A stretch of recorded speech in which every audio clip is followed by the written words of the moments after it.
교회가 되찾아야 할 영광이라고 하는 제목으로 하나님 말씀 나누겠습니다.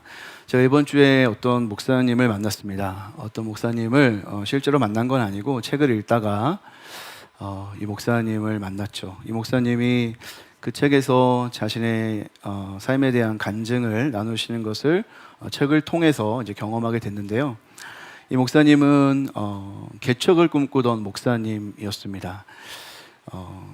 기존의 교회에는 너무 똑같은 교회의 모습은 소망이 없다는 생각이 들었던 거죠. 그래서 나는 좀 하나님이 정말 성경에서 말하는 그 교회, 정말 하나님이 기뻐하시는 그런 교회를 한번 세워보고 싶다, 이런 마음을 신학생이 되자마자 갖게 되었다는 겁니다. 그래서 이제 열심히 훈련을 하다가 부목사님이 되셨을 때, 또 이제 나이가 이제 많이 들고 또 이제 목회지를 결정해야 될 때, 이제 큰 교회에서도 사역하고 또 좋은 이제 제안도 많이 받으셨대요. 근데 이제 마음속에 늘 그런 꿈이 있었던 거죠. 하나님이 정말 좋은 교회를 만드시고 싶어하고, 나 그런 교회 정말 하고 싶은데, 이제 이런 마음이 있었던 거죠. 근데 마침 어떤 교회, 그러니까 독단적으로 목사님이 이렇게 막 이끌어가는 교회에 실망하신 그 장로님이 그 교회를 나오시게 되고, 그 장로님과 한 10명 정도의 성도들이 이 목사님과 이제 함께 만나게 된 거예요. 어떻게 이 목사님과 이 성도님이 만나게 됐는데, 바라고 꿈꾸던 바가 이제 비슷했던 거죠. 그래서 함께 교회를 개척하게 됐습니다.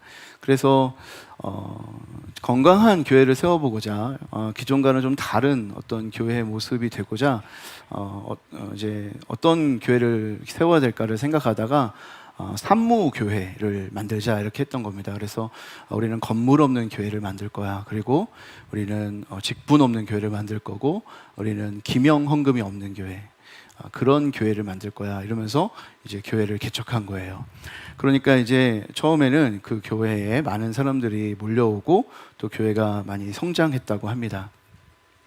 그런데 그 목사님이 그 교회를 개척한 지 5년 만에 그 교회를 사임하게 되셨어요. 그 목사님이 왜 5년밖에 그 교회에서 있을 수밖에 없었느냐, 고백하기를 한 2가지 정도가 문제였었던 것 같다, 이렇게 그 책에 써놨더라고요. 첫 번째는 정치 성향이었어요. 그 교회는 부산 지역에 있는 교회였는데, 목사님께서는 그 당시에 우파에 속하는 정치인이 좀 잘못된 행동을 하는 것을 좀 비판적인 시각으로 보셨고, 또 그런 이야기들을 나누셨던 것 같아요.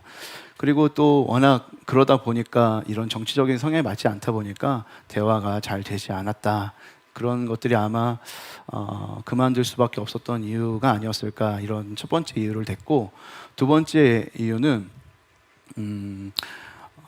교회에 대한 이상이 너무 높았다, 이런 얘기를 했습니다. 그러니까 늘 정말 좋은 교회, 건강한 교회에 대한 꿈을 함께 꾸면서 즐겁게 했지만, 그리고 그런 꿈을 꾸는 것이 너무 행복했지만, 그러나 실제로 그런 교회를 구현해 가는 데 있어서는 많은 부침이 있었다는 거예요. 왜냐하면 늘 건강해질 수 있도록 시스템을 만들어내고, 또 그런 것들을 조율하고 하는 그런 과정들이 있었다는 거죠. 근데 그런 과정들을 견디면서 서로 아름다운 교회를 세워가고자 했지만, 그 과정이 자신에게 너무 힘이 들었다는 거예요. 그래서 5년 만에 그 교회를 사임할 수밖에 없었다는 거죠. 그러던 중에 이제 교회 생존의 문제니까 목사님도 고민하고 힘들어하다가, 결국에 가족들도 책임져야 되고, 또 뭔가 앞으로 나아가야 된다는 그런 생각 속에서 그러면 다른 어떤 교회를 한번 청빙하는 곳에 한번 지원을 해볼까, 이렇게 된 거예요.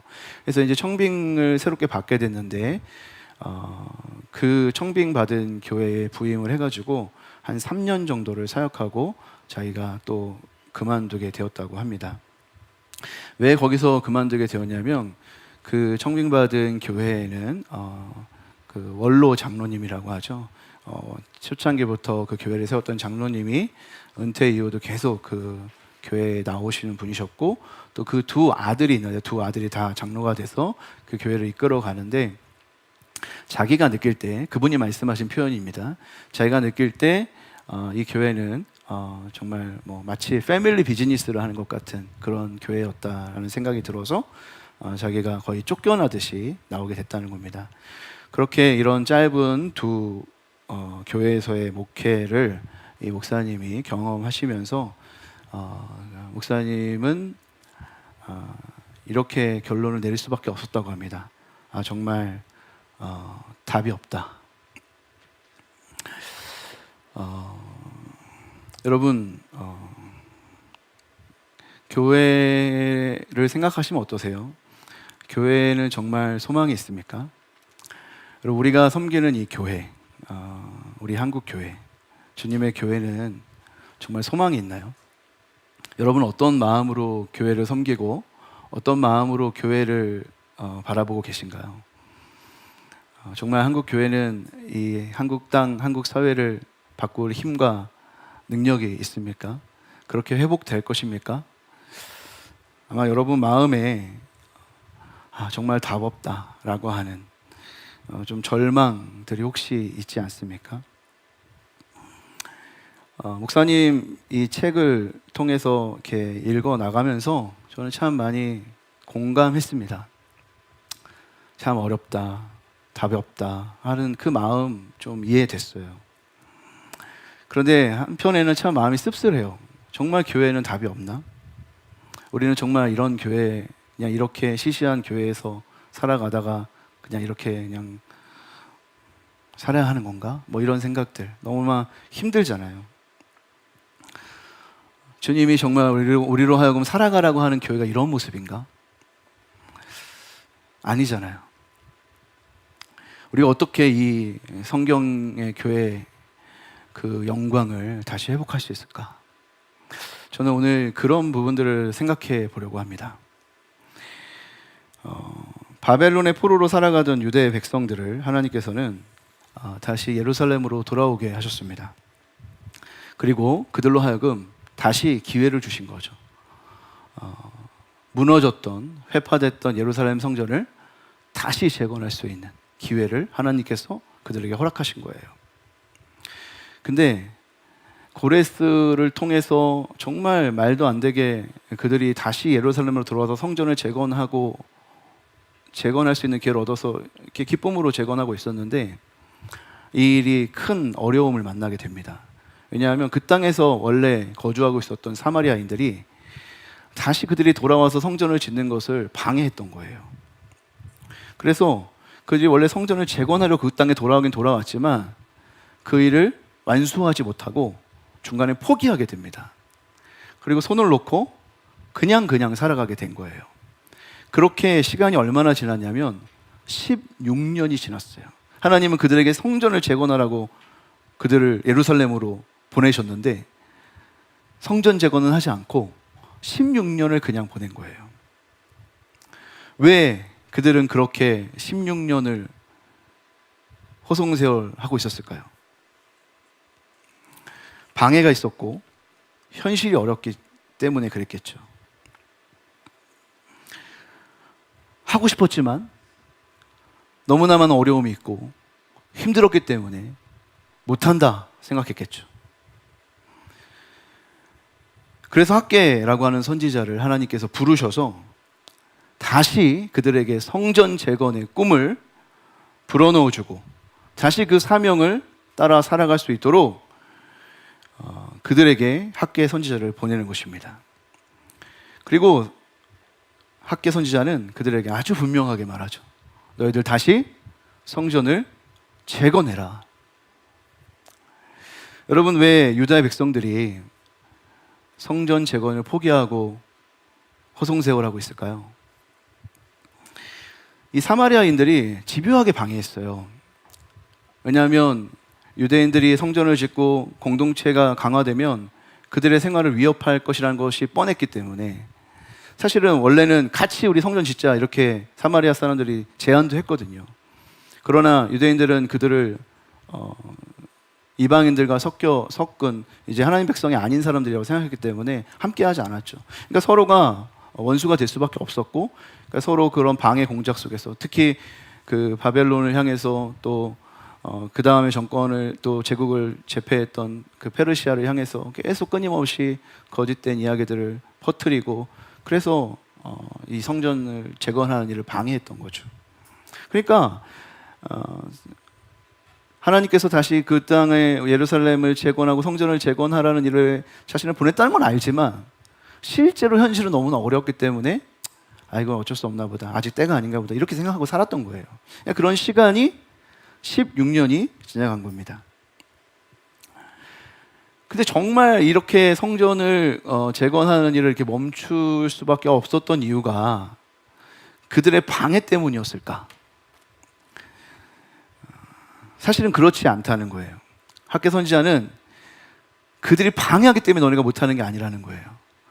실제로는 너희들의 마음이 지금 변했다는 겁니다.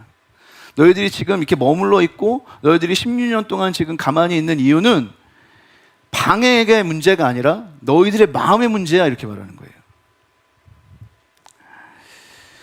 여러분, 포로로 살아갈 때는 하나님 제발 저를 고향 땅으로 돌아가게 해주시고, 과거에 누렸던 영광을 다시 회복하게 해주시고, 다시 그렇게 예루살렘 성전에서 주님을 예배하고 노래했던 그 시간들을 하나님 다시 회복시켜 주십시오라고 간절히 원했었겠지만, 그리고 그 땅에 돌아왔을 때 처음에는 정말 그 일을 원했겠지만, 현실이 어려우니까 그들의 마음에 이 장애물 때문에, 이 현실 때문에 어쩔 수 없어라는 마음이 들어오기 시작했고, 이제 이 꿈은 이루어질 수 있는 꿈이 아니구나, 이건 그냥 꿈이었구나 라는 생각이 그들의 마음에 들어오게 된 거죠. 그러니까 그들의 마음에 이제는 그런 꿈 말고 이제 이루어질 수 있는 꿈, 그래 이루어질 수 없는 그런 허망한 꿈 말고 그냥 이 현실에서 조금 이룰 수 있는 그런 꿈, 그런 꿈 꾸면서 살자, 이렇게 된 거예요. 그래서 어떻게 합니까?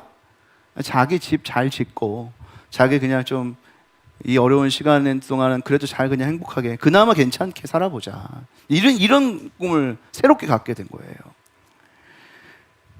그래서 이제 학개 선지자가 이 백성들에게 이렇게 말하는 거죠. 4절입니다. 4절 말씀 같이 한번 읽을까요? 시작. 이 성전이 황폐하였거늘 너희가 이때에 판벽한 집에 거주하는 것이 옳으냐. 그러니까 이들이 이 판벽한 집이라고 하는 건 뭐냐면, 이제 지붕도 깔고 벽도 이렇게 다 해서 집처럼 만든 거예요. 옛날에 우리 아내가 저희랑 데이트를 하면은 우산을 2개를 쓰고 나가야 되는데 비가 올 때 하나만 쓰고 나가자 그래요. 그래야지 이렇게 서로 꼭 붙어서 갈 수 있으니까 이제 하나만 쓰고 가자 그래요. 저는 아니라고, 비 맞는다고 우리 2개 쓰고 가자 그러거든요. 아니래요. 하나만 쓰고 가야 되는데 하나만 쓰고 가거든요. 그럼 반드시 비가 이렇게 막 맞아요, 제가. 근데 가다 보면 거의 자기만 쓰고 있어요. 그러면은 말이 안 되잖아요. 자기는 다 지금 비를 안 맞고, 자기는 지금 머리숱이 없어서 안 된대요. 이제 너는 머리가 빠져도 된대요, 저는. 이런 말이 안 되는 상황인 거예요. 근데 이게 지금 제가 왜 이 비유를 들었냐면, 하나님의 집은 황폐해가지고 뚜껑이 없어요. 아무것도 없어요. 그냥 아무것도 없는 그냥 폐허해요. 근데 자기네 집은 다 이렇게 만들어가지고 지붕도 만들고 그렇게 했다는 거예요. 이걸 보라는 거예요. 너희들이 지금 한 거 보라는 거예요. 16년 동안 니네가 한 걸 봐봐. 너희 도대체 뭐 하고 있는 거야? 이렇게 말하는 거죠. 너 그렇게 하는 거 맞아? 이렇게 말하는 거죠. 그림이 되게 웃기잖아요. 근데 뭐라고 말하냐면, 자기의 행위를 살펴보래요. 자기의 행위를. 5절과 7절에서 똑같이 얘기하는데, 너네 행동을 한번 살펴봐. 이 말은 무슨 말이냐면, 네가 지금 어떠한 길로 나아가고 있는지를 살펴봐, 이런 말이거든요. 그러니까 단순히 그들의 행동을 스스로 살펴보라는 뜻이 아니라 자신을 깊이 성찰해 보라는 거예요. 근데 네가 가지고 있는 생각이 뭔지를 말해보라, 네가 무엇을 고백하는지를 말해보라, 이런 의미가 아니에요. 내가 평소에 무슨 말을 하고 무엇을 믿고 있다고 고백하는지를 생각해 보라는 뜻이 아니에요. 실제로 네가 말하는 거 말고 네가 행동하는 거, 네가 지금 살아내는 거, 그 살아낸 삶이 어떤 방향으로 가고 있는지를 너 생각해 봐. 너네 집 지금 판벽해놓고 성전이 황폐해진 상황을 너가 한번 봐봐. 너의 마음에 도대체 뭐가 있니? 너 도대체 무슨 생각으로 사니? 이렇게 말하는 거죠. 하나님이 선지자를 통해서 이렇게 말씀하시면서 그들의 마음을 돌아보기를 원하시는 거예요. 여러분, 하나님이 우리에게 지금 그 질문을 똑같이 던지시면 여러분 어떻게 대답하실 수 있겠어요? 여러분은 어떤 방향으로 살고 있어요?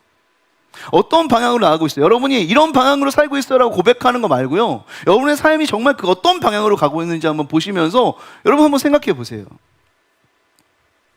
여러분 정말 여러분이 걷는 길이 타협 없이 주님을 위한 길 맞습니까? 나의 영광, 나의 증명이 아니라 하나님의 영광과 하나님의 증명을 위해서 여러분 살아가는 삶 맞습니까?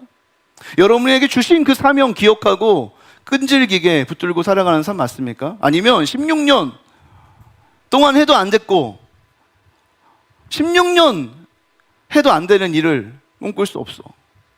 나 그냥 되는 일 할 거야 라고 살아가는 삶입니까? 하나님 왜 그들에게 성전을 재건해야 한다고 말씀하시는 걸까요? 왜 그들에게 찾아오셔서 너희들 성전을 재건해야 돼 라고 말씀하시는 걸까요? 하나님은 그들의 삶을 보는 게 안타깝기 때문입니다. 그들이 그렇게 살아가는 게 너무나 안타깝기 때문입니다. 5절과 6절 한번 읽어볼까요? 같이 읽겠습니다. 시작. 그러므로 이제 만군의 여호와가 이같이 말하노니 너희는 너희의 행위를 살필지니라. 너희가 많이 뿌릴지라도 수확이 적으며 먹을지라도 배부르지 못하며 마실지라도 흡족하지 못하며 입어도 따뜻하지 못하며 일꾼이 삭슬 받아도 그것을 구멍 뚫어진 전대에 넣음이 되느니라. 안타까운 거예요. 그들의 삶이 지금 어떠냐면 많이 뿌려도 수확이 적어요. 먹고 있어요. 열심히 자기의 집도 짓고 자기의 유익도 있기 때문에, 자기의 삶이 있기 때문에 열심히 씨를 뿌려요. 근데 그 기대하는 만큼 안 오고 먹어도 배가 안 부르고 흡족하지가 않은 거예요. 만족이 안 되는 거예요. 뭔가 자꾸 돈이 새요. 열심히 하는 것 같은데 하는 거에 비해서 너무 기대했던 결과가 안 나오는 거예요. 너희들이 그런 삶을 살고 있잖아. 하나님 그렇게 말씀하시는 거죠. 근데 그렇게 사는 16년을 그렇게 사는 그들의 모습을 보면서 주님이 너무 안타까운 거예요. 9절에 10절에 뭐라고 해요? 주님이 사실은 이거를 일부러 그러신다고 그래요. 너희가 많은 것을 바라지만 적었고 너가 집으로 가져갔을 때 내가 불어버렸다 그래요. 하나님이 하시는 일이에요, 이게 사실은. 왜 주님이 이 일을 하세요? 왜 주님이 수고하는데 만족하지 못하게 하세요? 써있죠. 각각 자기의 집을 짓기에 빨라서 그래요. 너희들에게 하나님이 원하는 그 삶을 가르쳐주고 싶은 거예요. 하나님의 백성들을 가르쳐주고 싶은 거예요. 우선 뭐냐면 하나님의 영광을 위해서 살고 하나님의 뜻을 이루기 위해서 사는 백성이에요. 그런 자들에게 하나님 복을 주시고 그런 자들에게 하나님은 자신의 백성을 책임지신단 말이에요. 근데 그들이 16년 동안 계속 못 배워요. 하나님의 영광을 위해서 살아가야 되는 그 백성들이 아직도 자기의 집을 짓는 게 빨라요. 근데 그 16년을 기다리니까 안타까우신 하나님이 왜 계속 그렇게 사냐.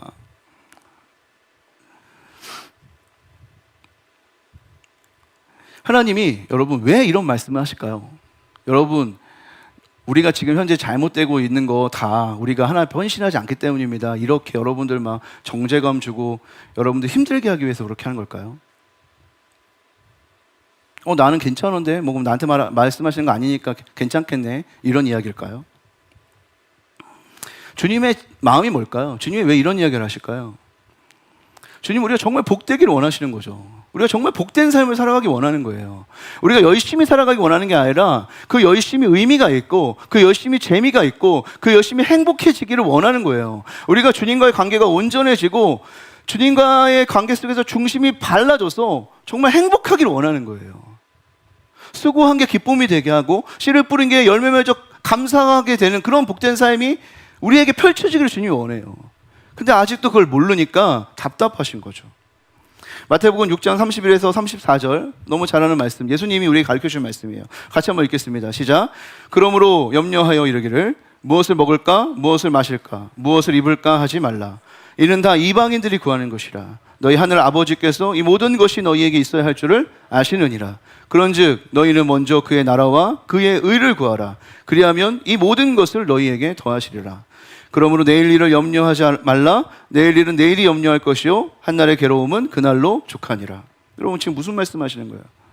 염려하지 말라는 거예요. 무엇을 먹을까 무엇을 마실까 염려하지 말래요. 여러분 16년 동안 그들이 그렇게 살았어요. 16년 동안 나 지금 이게 너무 급해요. 나 이거 당장 해결돼야 돼요. 나 지금 당장 이 집 빨리 고쳐야 돼요. 16년을 그렇게 살았다고요. 근데 16년 동안 만족을 못해요. 16년 동안 끊임없이 염려해요. 끊임없이 걱정해요. 무엇을 먹을지, 무엇을 마실지, 무엇을 해야 따뜻할지, 무엇을 해야 내가 정말 흡족할지를 16년 동안 걱정해요. 그러니까 주님이 보시기에 너무나 안타깝잖아요.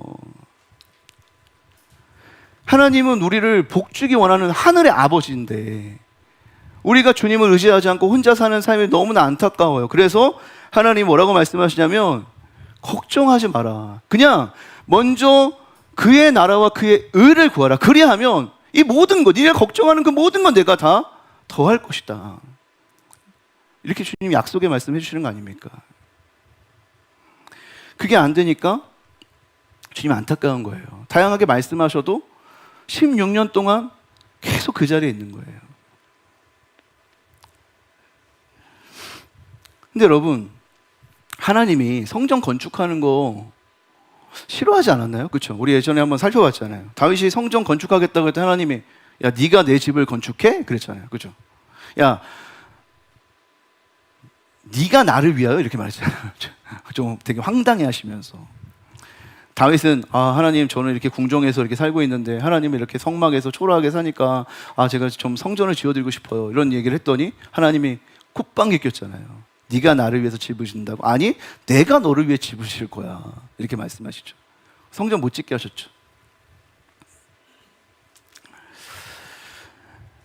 근데 왜 하나님이 성전 건축하라고 하는 거죠 지금? 하나님이 다윗에게 성전 건축하지 말라고 했을 때 왜 건축하지 말라고 했을까요? 지난번에 살펴봤던 것처럼 내가 하나님의 집을 지었습니다. 이렇게 하고 싶은 마음이 다윗에게 있었기 때문이죠. 주님의 관심이 뭐냐면 성전을 짓느냐 안 짓느냐가 아니에요. 하나님의 관심은 성전을 짓느냐 안 짓느냐가 문제가 아니라 하나님께 영광을 돌리는 백성이냐 하나님께 영광을 돌리는 백성이 아니냐, 거기에 관심이 있는 거죠. 다윗이 처음에는 그게 깨닫지 못했어요. 근데 나중에 인구조사나 이런 일들을 통해서 죄 속에서 하나님 정말 원하시는 게 뭔지 그걸 깨닫고 나서 하나님의 영광을 위해서 자기가 짓는 성전이 아니라 준비하겠다 이렇게 해요. 준비하면서 기뻐요. 짓지도 않은데 기뻐해요. 왜냐하면 하나님의 영광을 위해 살아가는 법을 배운 거예요. 이 모든 것이 내가 하나님께로 받은 거구나라는 걸 알았고 하나님의 영광을 위해 사는 것이 정말 하나님 원하시는 삶이라는 걸 알았어요. 그래서 하나님께 영광 돌리기 위해서 그렇게 했어요. 그랬더니 기쁨이 온 거예요. 오늘 성전을 건축하라고 했어요. 학개 선지자가 유대 백성들의 성전을 건축하라고 했어요. 왜 건축하라고 했죠? 학개서 1장 8절 말씀 볼게요. 같이 읽겠습니다. 시작. 너희는 산에 올라가서 나무를 가져다가 성전을 건축하라. 그리하면 내가 그것으로 말미암아 기뻐하고 또 영광을 얻으리라 여호와가 말하였느니라.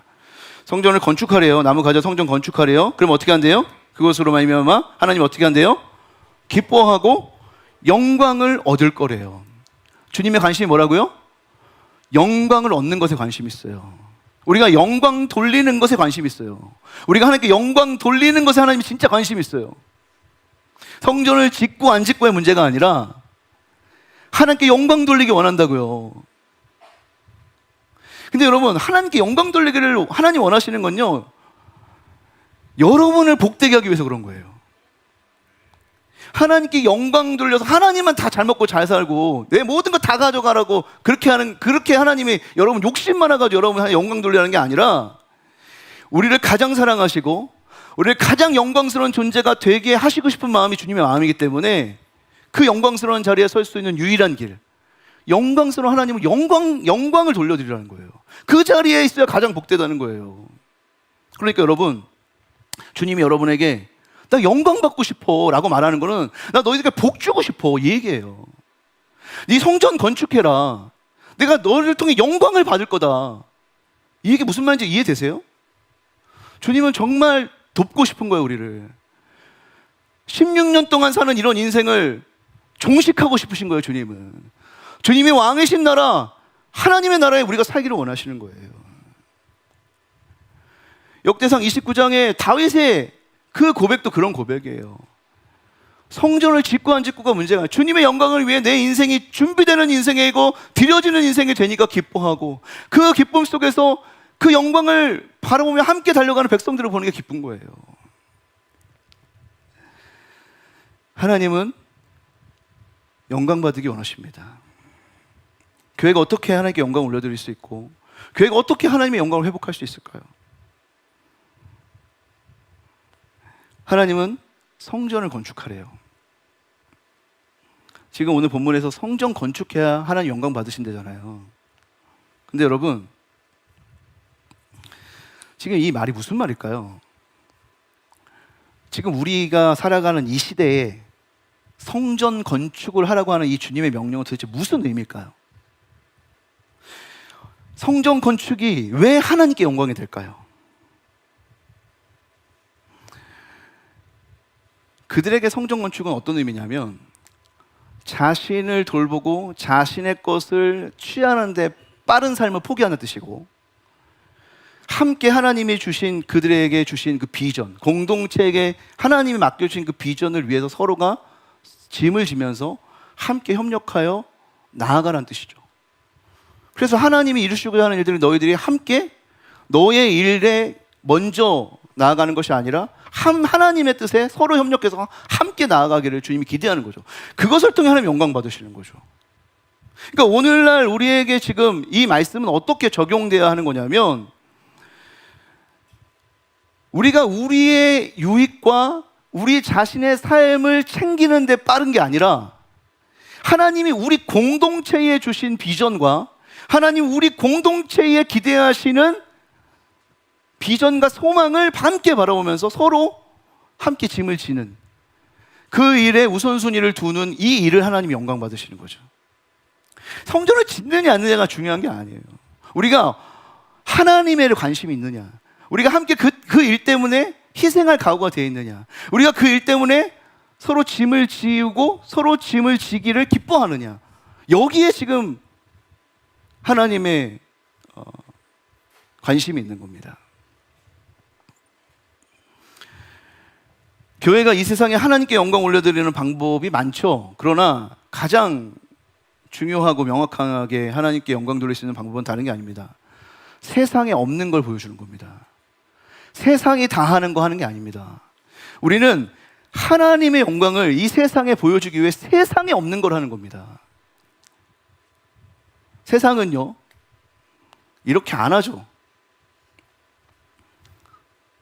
그러니까 교회를 건축하든 무슨 사역을 하든, 여러분, 세상처럼 하는 건 하나님의 영광을 드러낼 수가 없는 거예요. 우리 이제 성전 건축, 우리가 이제 작정헌금을 하는데, 여러분, 작정헌금을 많이 모으는 게 하나님께 영광 돌리는 거예요? 아니잖아요. 이걸 어떻게 모으느냐가 정말 중요한 거예요. 이것을 가지고 뭘 하느냐가 정말 중요한 거예요.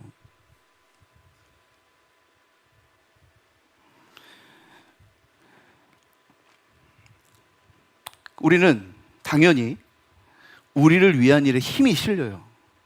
우리의 이름을 위한 일에 힘이 실린단 말이에요. 근데 여러분, 이걸 포기해야 교회가 되는 거예요. 진짜 교회는 이걸 하는 거예요. 이 영광을 알아야 돼, 이 영광을. 내 이름이 나는 영광이 아니라 주님의 영광을 아는 기쁨이 있어야 돼, 우리한테. 그러니까 무기명으로 할 때 더 헌금이 많이 나와야 되고, 기명으로 할 때 안 나와야 돼, 원래는. 그쵸? 주님의 법칙으로는. 근데 인간이기 때문에 그렇게 안 되는 거죠. 그러나 우리가 어쩔 수 없어, 이러면 똑같은 세상 사람이에요.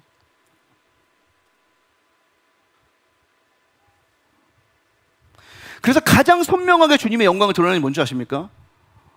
만몬과 싸우는 겁니다. 돈과 싸워야 되는 거예요. 돈과.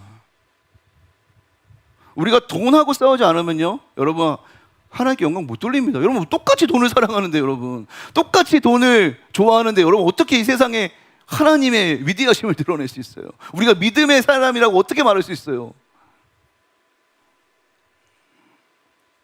여러분 그러잖아요. 막 우리 다 교회에서 막 목사님들이 막 돈 뒤에 빼돌려가지고 막 횡령하면 막 그런 거 가지고 욕하잖아요. 어떻게 믿음의 사람이 그럴 수 있냐고, 여러분. 여러분 그런 것 때문에 교회 같은 욕 먹는 거 아닙니까? 근데 우리가 만몬을 섬기면서 어떻게 하나님께 영광을 올려드려요? 여러분 욕하는 게 문제가 아니라, 욕할 자격이 있냐고. 우리가 지금 만몬의 자유하세요? 어떻게 주님의 교회를 세워요? 어떻게? 돈의 노예가 돼서 어떻게 교회를 섬깁니까? 돈을 구별하지 않는데 어떻게 주님의 교회를 세워요? 어떻게 믿음의 사람이 될 수 있어요, 여러분? 그 입술의 모든 말이 시험거리입니다. 세상이 비웃는 거예요. 똑같이 살아가면서 계속 크리스찬은 이래야 된다고 저래야 된다 말만 앞서는 이런 신앙이 지금 이 세상이 우리를 욕하는 거 아닙니까? 몸으로 아무것도 하지 않으면서 완전히 똑같이 세상 사람과 똑같이 살면서 하나님이 우리의 중심에 있어야 되고, 주님이 우리의 삶의 보좌의 중심에 있을 때 우리의 삶이 복되는 겁니다. 무엇이 우리를 복되게 해요? 여러분 신앙은 그거예요. 주님이 우리 안에 있을 때, 주님이 우리의 1번이 될 때 우리는 복된 거예요. 믿으십니까? 우리 진짜 부자예요. 우리 믿으세요? 우리 안에 하나님이 있기 때문에 부자예요. 누가 진짜 부자예요? 주는 자가 받는 자보다 부자입니다. 제가 좋아하는 영화 대사, 바베트의 만찬의 대사, 유명한 대사잖아요. 예술가는 가난하지 않아요. 예술가가 왜 가난합니까? 예술가는 가난 때문에 자신의 일을 포기하지 않아요. 가난 때문에 자기의 예술을 포기하지 않아요. 그게 즐거워요. 가난 때문에 포기하지 않을 만큼 즐거워요. 그래서 예술가는 가난하지 않아요. 그럼 믿음의 사람도 가난하지 않아요. 주님이 있기 때문에 가난하지 않아요. 주님이 우리가 뭐라고 말합니까? 너희가 먹을 것을 줘라 이렇게 말해요. 왜요? 주님이 우리 안에 있기 때문에. 주는 자의 정체성으로 살아가는 거예요. 줄 것은 주님이 이미 예비하고 있어요. 줄 것은 이미 주님이 갖고 있어요. 주님을 모시고 사는 자에게 하나님 주세요. 통해서 일하세요. 여러분이 주는 자라고 하는, 여러분이 이미 하나님을 소유한 자라고 하는 정체성을 가지고 나누기 위해, 다른 사람에게 나 주기 위해 내가 이 자리에 있구나라는 것을 깨달으면, 여러분 그것이야말로 하나님께 영광을 돌리고 그 영광 속에서 기뻐하는 삶을 살게 되는 것입니다. 주님의 마음이 무엇인지 한번 생각해 보세요. 주님은 여러분의 것을 빼앗고 싶겠습니까? 아니면 여러분에게 채우기를 원하시겠습니까? 정말 우리를 채우기 원하세요. 중요한 건 주님이 정말 기대하는 것이 무엇인지 우리가 아는 것이죠. 제가 작정한 금액은 사실 말이 안 돼요, 저한테. 제가 지난번에도 말씀드렸고 지금도 또 말씀드리지만 있어서 하는 게 절대 아닙니다. 그래도 있다고 생각하는 사람이 있지만 절대 아니에요. 저는 이건 정말 믿음으로 하는 거예요. 믿음으로. 여러분 믿음이라는 게 이런 거죠. 믿음이라는 게 뭐 다 알고 다 뭐 있는데 하는 게 믿음입니까? 작정을 하는데 내가 있는 만큼, 내가 할 수 있는 만큼 하는 게 믿음이에요? 아니잖아요. 하고 싶은데, 꿈이 있는데 안 될 것 같지만 하나님 이렇게 하고 싶습니다. 할 수 있게 도와주십시오. 할 수 있습니다. 여러분 믿는 거잖아요, 이게. 제가 할 수 있을지 없을지 모르지만 믿는 거예요, 저는. 근데 그렇게 살아왔다고요. 하나님이 하시더라고요. 근데 여러분 16년 동안 한 번도 도전을 못하면, 16년이 지나도 한 번도 도전을 못하면 모른다고요, 여러분. 도전해야 알아요. 도전해야 깨달아요. 도전해야 경험해야 알아요. 여러분들이 저만큼 다 해라 이런 말 아니에요. 여러분의 믿음대로 해야 되는 것이지만 아무것도 안 하면 아무 일도 일어나지 않습니다. 여러분이 정말 하늘 아버지를 아버지라고 믿으십니까? 정말 여러분을 사랑하고 여러분을 복 주시는 분이라고 믿습니까? 믿음으로 사시면 되는 거예요. 답이 없다고 생각했던 그 목사님,